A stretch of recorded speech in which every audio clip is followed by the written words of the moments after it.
Good morning, good afternoon, or good evening, everyone, depending on where you're joining us from. My name is Angela, and I'd like to welcome you to this webinar on Esomar Global Industry Overview. Joining us are our two Esomar USA representatives, Jackie and Melanie, and they're going to help us to discuss the highlights from this year's report and look at the key changes from a global perspective. A couple of points before we begin. The webinar is being recorded, and the recording will be made available to you after the webinar. You can ask a question by sending the question through the questions widget. All questions will be posted on the official Esomar group on LinkedIn at the end of the session. You may have noticed that we have a brand new webinar platform from ON24. Now, this platform has a few additional functions, which I will quickly walk you through. On the screen, you'll see that the number 1 shows you where you can send your questions, so that's through the Q&A widget. Number 2 is where you can see the slides, as you're watching now. And number 3 are a group of widgets. Now, these widgets offer you the chance to interact with your fellow webinar attendees through the group chat, to tweet through the Twitter widgets. They also offer you things like resources where you can download various pieces of information that we've placed there. So just click on the icons and see what happens. This new platform is designed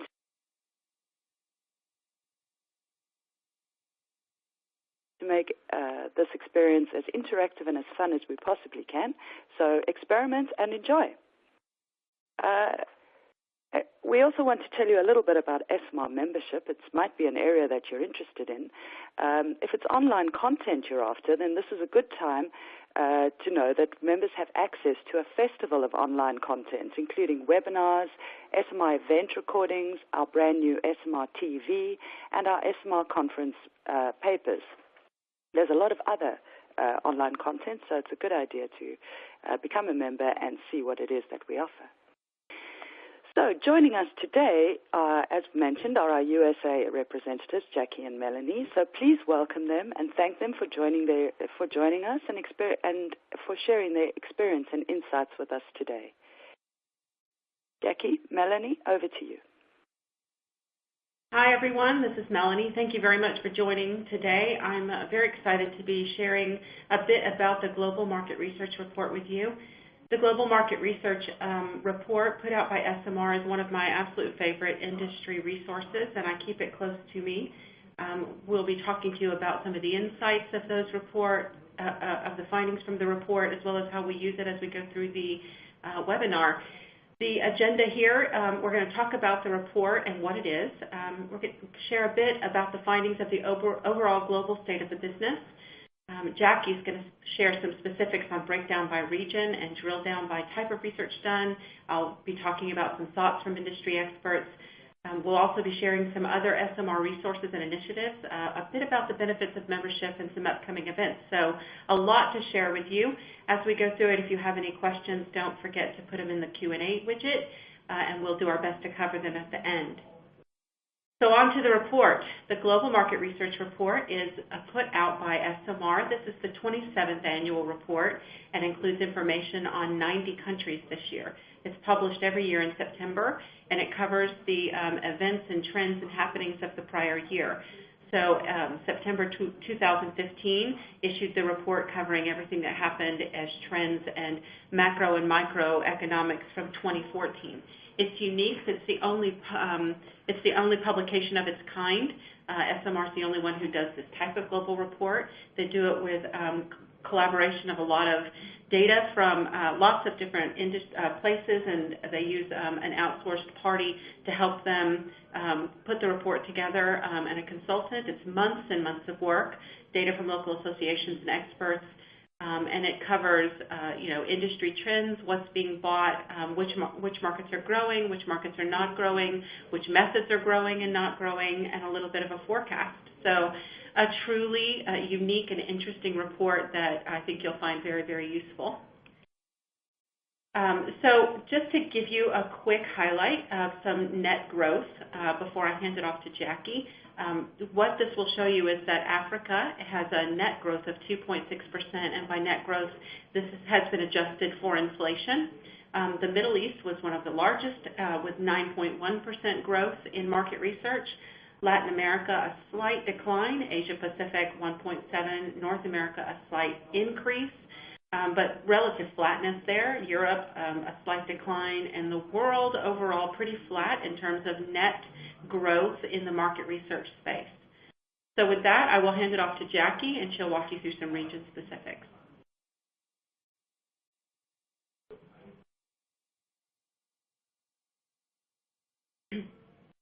Jackie? Thanks, Melanie. I had actually started on mute, so thanks for that reminder. What I'm going to do is drill down onto each of the regions that Melanie showed you on the slide. As Melanie said, this is a really expansive report, and it really drills down in some depth into each of the major research regions, talks about individual countries within those regions. Not only does it explain which countries are declining, which are static, which are growing, but it also gives some background into the reasons why this is happening. So I'm going to give you an overview by region, and we're going to start here with Europe. Now, what we see here is that having seen a downward trend over the past 3 years, Europe sales actually stabilized in 2014, and they stayed just about the same as they did in 2013. Belgium reported double-digit sales growth, over 13% in fact. And as you can see listed here on the slide, other countries that showed net growth were Germany, Italy, Spain, the Netherlands, Sweden, Denmark, Finland, Ireland, and Luxembourg, so a big group there. On the other side of the picture, among the countries showing declining sales were several from the top 15 European markets, and including amongst those UK, France, Austria, Portugal, and Greece. Again, the report gives more background on why certain countries grew last year and others didn't. Just to take the UK, for example, a third of sales in UK come from international projects. And this sector, in fact, declined by nearly 10% in 2014 in the UK. So that was what contributed to a decline in the overall market there. Austria saw the largest overall decrease, and the report explains that this was due really to overall economic environmental reasons, macro reasons, which seem to have caused companies to take some of their research in-house, leading to that decrease. When we think about the fastest growing companies in countries in Europe, we see Cyprus with dramatic growth. Their sales grew over 75%. Of course, this is on a relatively small base. Other smaller markets which are new to the EU also grew. Estonia, Lithuania, and Hungary were among them. So next, let's take a look at North America. Now, it's important to give you some context here in that a year ago, Esomar expanded the market definition in the US. What they did was they included 2 key industry sectors that they felt really needed to be counted as part of the research market if we were going to have a realistic picture of the market. Now, the first of these sectors is called specialty services. And that includes companies like the companies that Melanie and I work for, SSI and Research Now. And the second sector is called analytics, and that includes companies like Axiom. So what we see in the US this year then is that the traditionally defined market is static. But there is growth in the 2 new sectors, and that growth in the new sectors was 2.3%, so that overall what we have is a very slight overall growth in total in the North American market. When we look at Canada, we see that sales declined. However, again, the report does go into more sector detail, type of research detail, and it reports that qualitative research sales in Canada remain strong. Next, let's turn now to Asia Pacific. And this is a $6 billion market, and as most or all of you listening know, it's extremely diverse. And that diversity is really mirrored in the results that we see this year. There's really quite a mixed performance here. And in this region, just 3 countries account for more than 2/3 of the market. And I'm sure all of you listening could name them. Of course, it's China, Japan, and Australia. Now, of these three, only China recorded a net increase last year, and the big news in this region is that China has now overtaken Japan as the largest market in the region. And China is now, in fact, the fifth largest market research country globally. And again, the report goes into quite a bit of detail on the challenges that Japan had in 2014. Again, these were challenges in the broader financial environment. And Australia also had different challenges in the broader macro environment. And there's more detail about that in the report. On the other side of the picture, going from the large markets to the small, there were some smaller markets that really flourished that we see in the results. Laos was the fastest growing, and it had over 25% growth, followed by Cambodia and Thailand and Vietnam. And then again, there's more information because this region is so diverse. It's really important to get a picture of some of the different underlying factors that drive increases or decreases in growth. And the report talks about, for example, why growth in South Korea and also in Thailand was actually stronger than expected in 2014. So more interesting commentary there in the full report. Let's move around the globe from Asia Pacific round to Latin America. And the big headline here is that Brazil, which is the region's biggest market, really showed a return to form following some recent declines. And Brazil had a net growth of 6.6% this year. There was strong growth in Uruguay. The elections there drove demand for research very strongly, with the result that Uruguay was actually the fastest growing market in the region. And it also demonstrated not just strength in political research, but also a significant increase in sales to media clients. And I should note here that there is a lot more background about sectors that were strong in the different countries. And Melanie's going to have more information on the market broken out by business sector in just a minute. So that's the picture in Latin America. And we have a couple more regions to cover. And an important region is Africa. Just about every market in the region saw growth on the continent. Kenya was the only exception. And after inflation, there was a 2.6% growth overall across the continent. Inflation really impacted the results here, so they would have been much higher than that if it hadn't been for inflationary effects. For example, South Africa sales grew over 6%, but then once inflation was factored in, the market was flat in South Africa, the biggest market.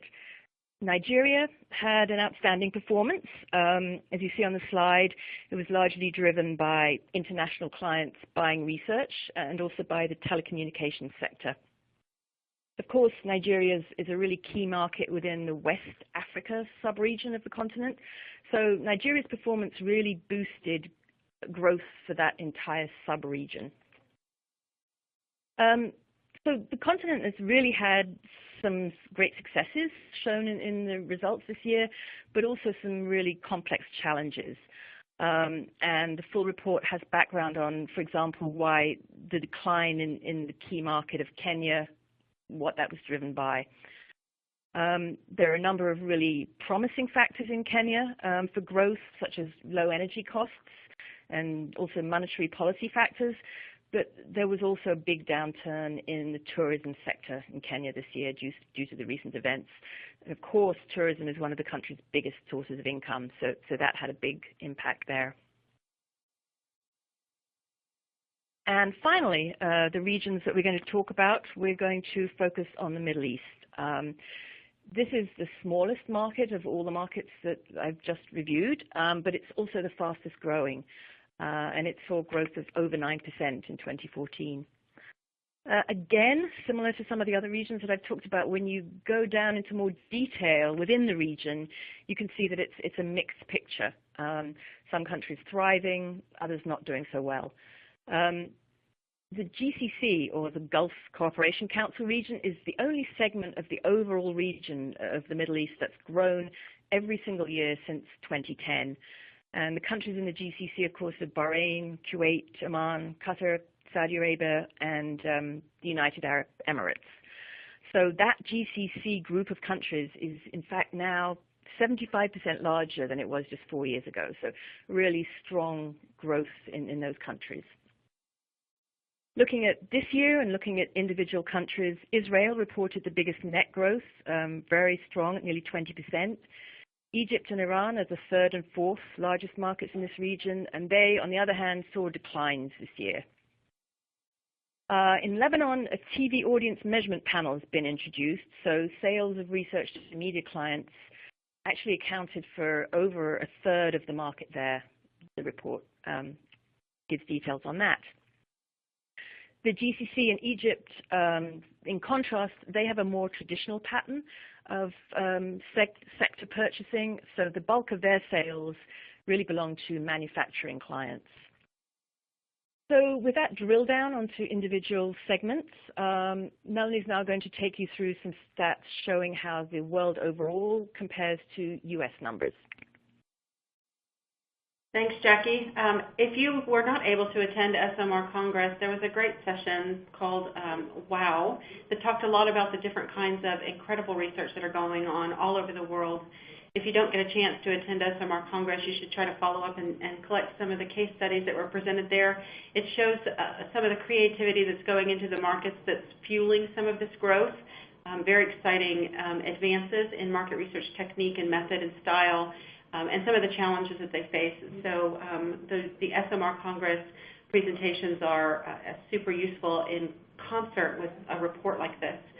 So the market information is great and very useful, but the report doesn't stop there. It goes on to deliver information about sales by type of client and sales by method. So here you see for the world that the largest place of spend is in manufacturing at 44%, and I'll show you in just a moment what is meant by manufacturing. Then it's followed by the group called Other, and then the media channel. In the USA, a pretty similar trend, very strong sales by manufacturing, followed by a smaller section of Other and a pretty big section of media, quite a bit of media research done in the US, and you can get some of this additional findings for other countries. Diving a bit into the manufacturing breakdown, you can see that this has a lot to do with consumer non-durables and CPG work, followed by pharmaceutical and then automotive. In the USA, again, quite a bit of consumer non-durables, but actually pharma research, biotech, is ahead of consumer non-durables in the USA. This type of information is very useful for companies that are trying to decide what their next product set should be or where they should invest. So understanding what is being spent and what the trends are, who's buying it, and in what types of research is super helpful to a business, and we thank Esomar for being able to put this together. This next slide is a bit about sales by research method for 2014. In the world, total quantitative was 73% and total qualitative 16%, other at 11%. In the USA, total quantitative was 69% and 19% qualitative.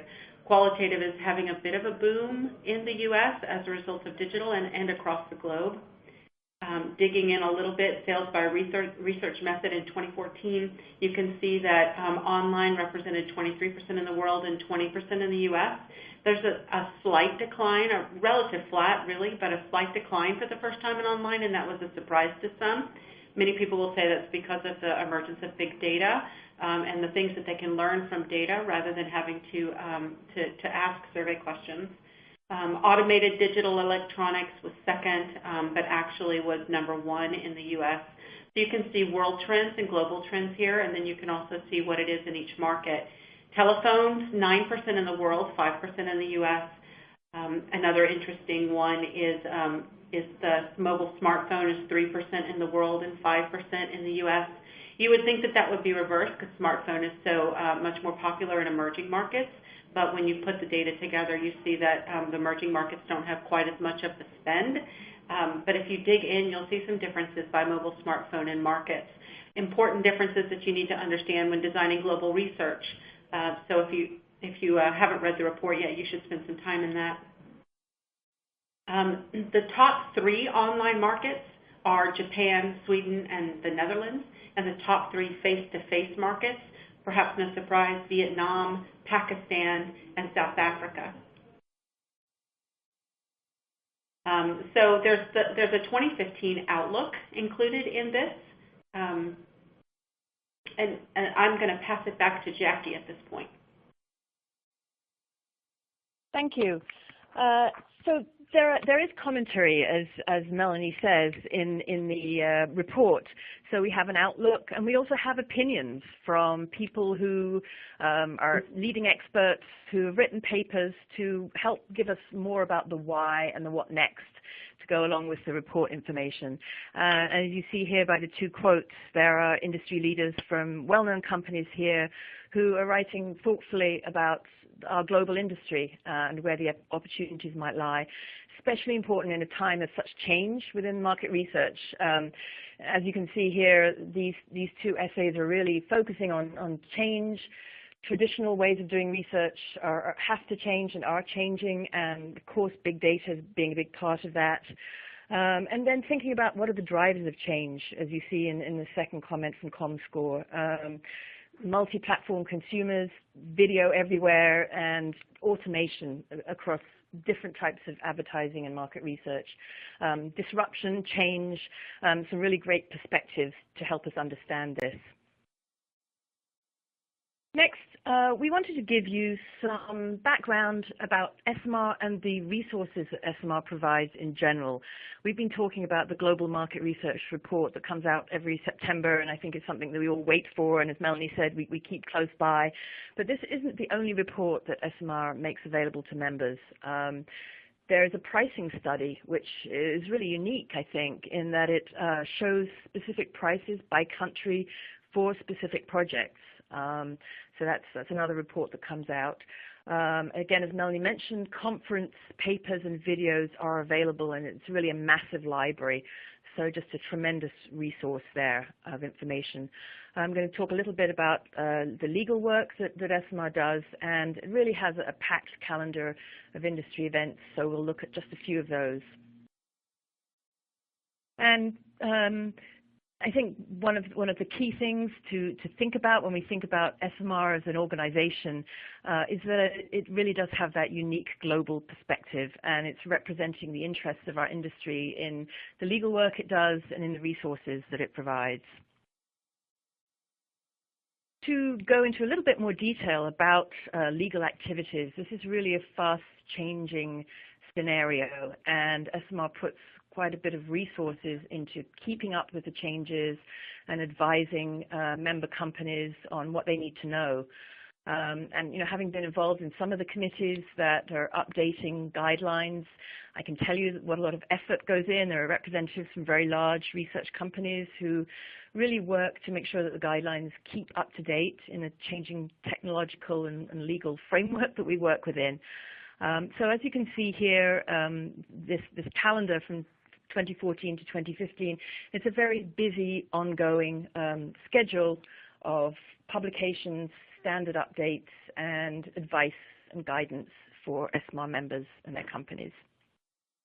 Esomar does actually have a Safe Harbor webinar coming up on the 16th. If you are interested in that and you have not seen that email come out, just let us know. Reach out to either me or to Jackie or to Esomar, and you can get more information. Perfect, yes. Esomar asks members, what do they get most from their membership? What is the most useful material that Esomar provides to them? And you can see on the chart here that knowledge is, the second most popular reason for joining. Because it is, again, global knowledge and information that you just don't get elsewhere. People feel that it's great to network. When you do go to an Esomar event, particularly Congress, you get to talk one-on-one with people who are doing research in Africa or the Middle East, or from the U.S. perspective, countries that we're not as familiar with, perhaps. So this is an opportunity to really learn firsthand about the realities of research on the ground globally. Trends, very important to keep up with trends, what's next. And people feel that the professional information provided is a strong reason to join.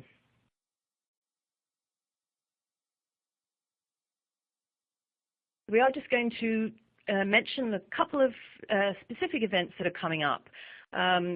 Next week, or the week after next, in New York is the Radar event, which is a new event which is going to focus on data and innovative research technologies. It's really a symposium, and it's going to focus on digital analytics. And the speakers there are going to include AOL and Facebook, ABC, Univision. So a very interesting program there in New York, and you can find out more information at the Esomar website about that. We recently did a Best of Esomar event in New York. If you're not familiar with these events, what Esomar does is bring some of the very best presentations from around the world that have been presented at Esomar to a local audience in a local setting. And Melanie and I were in New York recently, had probably 70 people there to hear some of the very best knowledge sharing from Esomar events. We're going to be doing more of these in the US. We have another one next month in Cincinnati. And then we're planning at both East Coast and West Coast in Q1. And if you have not heard, it's very exciting that Esomar Congress, of course, the premier event of the year is going to be in the US this year. It's going to be in New Orleans, rather I should say next year, 2016. So that will be coming up in September, and you'll be hearing a great deal more about that. And I hope you'll put that on your calendar, save the date now. It's a really great event, and it's in our area, and I hope to see you there. Absolutely. And as Melanie reminded us, just Esomar is responding to, quickly to events as they happen on the legal front. And so this is very recent development that the EU-US safe harbor has been declared invalid. So what does that mean for us? What does that mean for us who are data and information sharing people? So what is it that we need to know? The Esomar webinar is on Friday. Definitely encourage you to attend. And here's just a picture to whet your appetite about Congress next year. Should be a really fun event in a wonderful location. And Radar, we mentioned, coming up. And very important, last slide here from us is please don't hesitate to reach out. If you are a member and you feel perhaps you don't know where to find some of these resources, or if you're not a member and you're wondering whether it's worth the investment, or you would like to join and you need help convincing your boss that it's worth the investment, please do reach out to us. We're more than happy to talk to you about how much we value our own Esomar membership. Well, Jackie and Melanie, thank you so much for sharing that with us. This is now a good time to send in any questions you may have, either on the GMR or the Global Market Research Report, or perhaps on membership or anything else that you might want to know about from Jackie and Melanie. To start us off, if I'm a member, or if I'm a non-member of Esomar, is there a way that I can buy the Global Market Research Report? Yep, good question. This report is available free to members, but it is also available if you're not a member, you can purchase it. Being eager to have more members in the US, I would say that there isn't that much difference between buying the report and investing in the membership. So I would definitely suggest that people consider that option if you're thinking about buying the report. But it is certainly available, and details are on the website. Okay, excellent. So could you maybe just delving a little bit deeper into the report, tell us how is the report this year, 2015, which is reporting on 2014, how is it different to years gone by?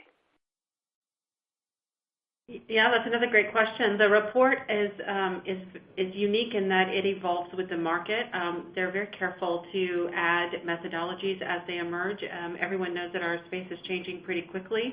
Consumers are changing it. Researchers are changing it based on the types of research that they do. And Esomar is in a great spot to watch and observe. And so every year they modify the report to match the marketplace. This year there are 90 countries, making it the most extensive report that they've delivered. They've also added a couple of pieces of market research that were before untracked. And they've redesigned the report itself a bit for readability. So it's a really great report that reflects where we are today and where we're going tomorrow. I agree. I mean, we've really only given you a flavor of the report. There's so much new content every year. There are profiles of the world's largest research companies. There's really detailed tables in the back talking about breakdown by research type, and then also giving you history going back several years. So much of the information is fresh every year, as well as all the written perspectives by the industry experts. There are exposés on the top 25 companies. There are some really great commentary, and we didn't even really talk about a review of the market leaders and the outlook for 2015. So it's a very long report, and long by necessity because it's so filled with information. Last check I looked, it was 136 pages. There's also great methodology, turnover growth and per capita data, sources of research turnover, 5-year trend. We could keep going. Great. We have a question from Cecile. She's asking, what is the country that is the most innovative in research methodology or technology? Do you think this is something that you've been able to glean from the report, or perhaps from your own experience? Wow, that's a tough question. I don't think from this report that it will label a country as more or less innovative. It will certainly tell you the trends that are going on, and you can see that there are some countries that are about 2 years ahead of the curve, and some countries that are about 2 years behind the curve, and that has more to do with the consumers in the market and what trends the consumers are setting. I would say that the big markets, the U.S., the U.K., they tend to adopt things a bit more quickly in research technology and research method, but then the consumers in the emerging countries tend to adopt technology at a slightly different pace, and so they go to mobile quicker. So it's a really mixed bag. Jackie, what do you think?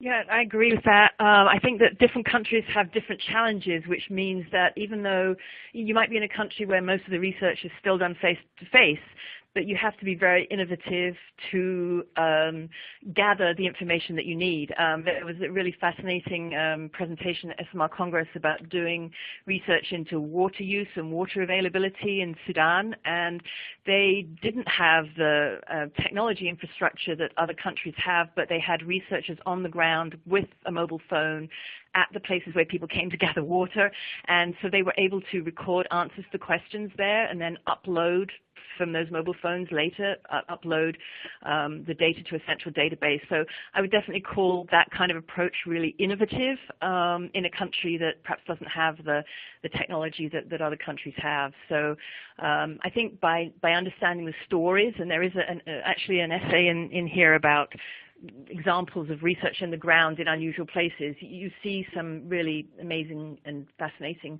innovations really in perhaps unexpected places.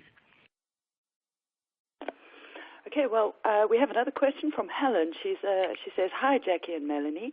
Could I ask you how you personally specifically use the GMR, perhaps for your own planning or for other elements of your business?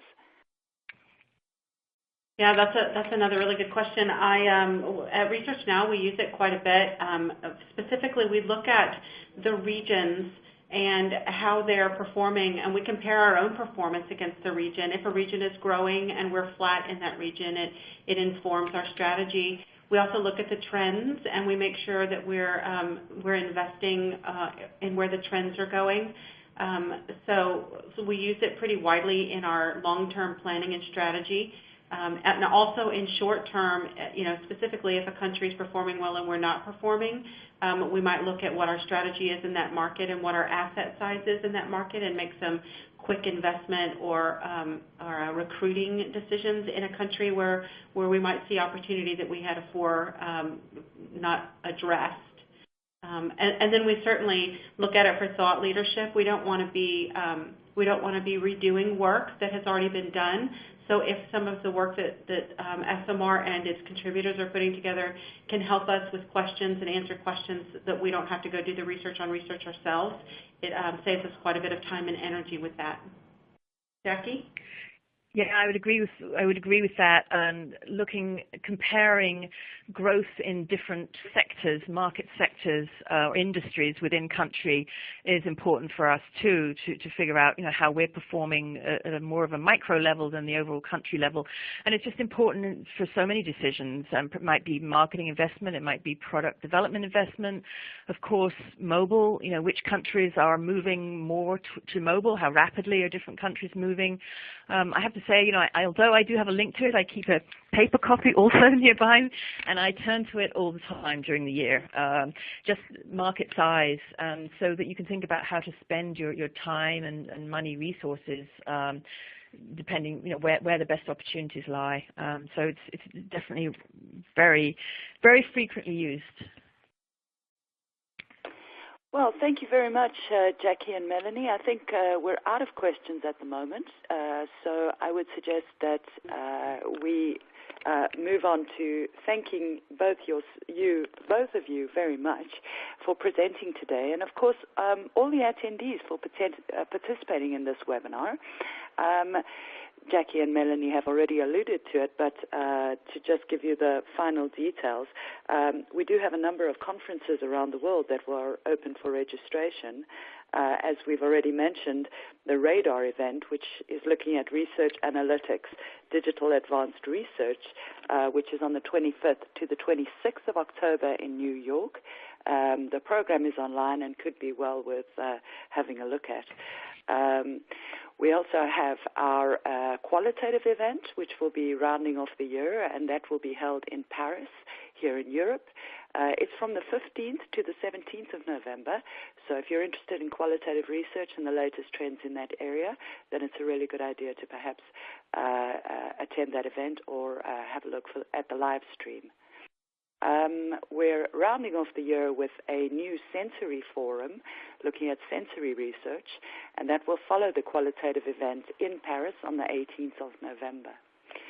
A couple of closing notes is that this webinar will remain open for a couple more minutes so that you have a chance to send in some questions if you've suddenly thought of something that you didn't think of before.